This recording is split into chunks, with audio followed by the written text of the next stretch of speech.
my esteemed colleague from Iowa, who is the founding member of the DOGE caucus, as well as Elon Musk and Vivek Ramaswamy, for their effort to be able to create the Department of Government Efficiency. This is something that is near and dear to my heart because as governor of Nebraska, this is what we did. We focused on how we could drive efficiency through our state operations. Now, if you want to think about the big argument between Republicans and Democrats on a really macro scale, what it is, it comes down to what should government properly do? What should be the size and scope of government? But there's actually things we agree the government should do between Republicans and Democrats. And for those things, we should do them really, really well. All too often, government fails because it's not properly managed, because we don't do a good job. And when we don't do a good job, then we end up wasting the taxpayers' dollars. As governor of Nebraska, this is one of the things I focused on to be able to do a better job on. Take my private sector experiences, coming from the business world, and applying them to run state government. And we show that the things that you do in the private sector will work in running the public sector as well. At the state of Nebraska, we implemented Lean Six Sigma. Lean Six Sigma is a process improvement methodology. There's a number of them out there. This is the one we chose.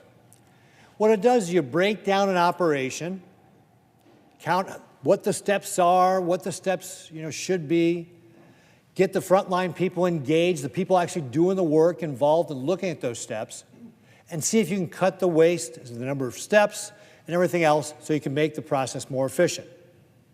And that's how you can do a better job of actually providing services while reducing costs at the same time. And that's the thing. Every time you get to government and say, oh, we want to cut expenses, blah, blah, blah. Oh, you're going to cut services. No, no, no, no.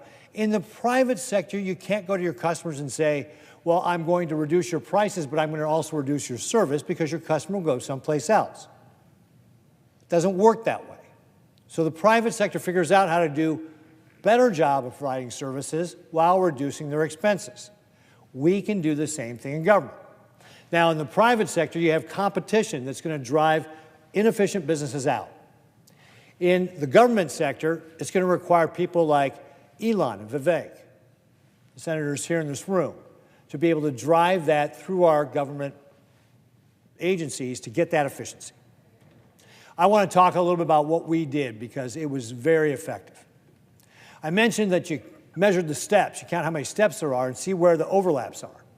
One area we did it was air construction permits, for example.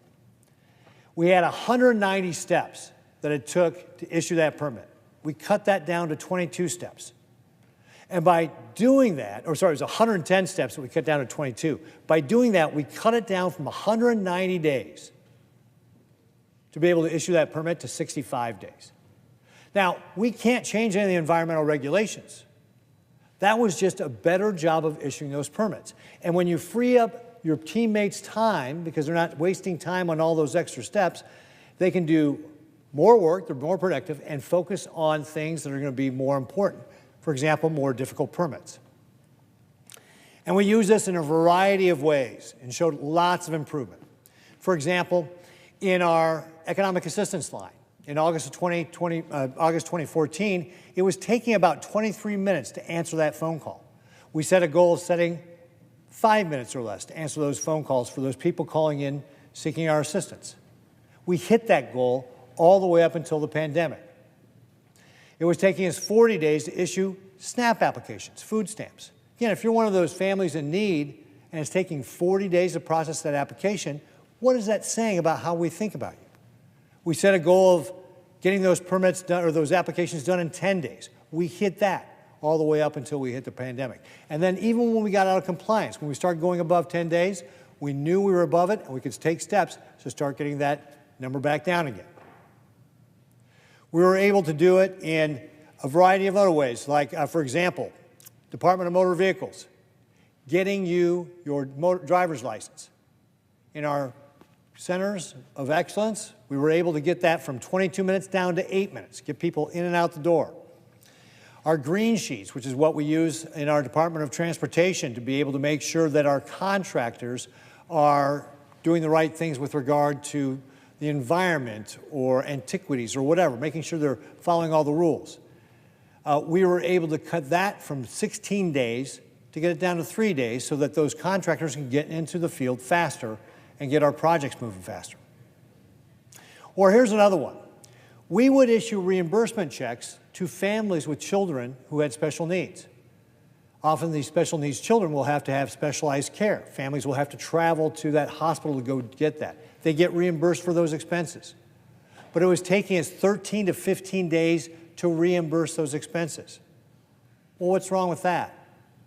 Well, that's over a 2-week pay period. Those families had to float those costs from one paycheck to the next paycheck. And you know, and I know, that a lot of families live paycheck to paycheck. That put a financial burden on those families with kids with special needs. We were able to cut that time down to 2 days to be able to make sure we could get those expense checks back to those families in need so that they wouldn't have to float that and experience that financial hardship from one payment to the next.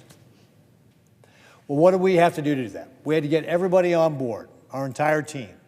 At the end of the day, at the state of Nebraska, we trained over 30,000 of our teammates in the Lean Six Sigma process. They were white belts, kind of the introductory one. Over 6,200 of our mid-level managers in the yellow belt, the next level up.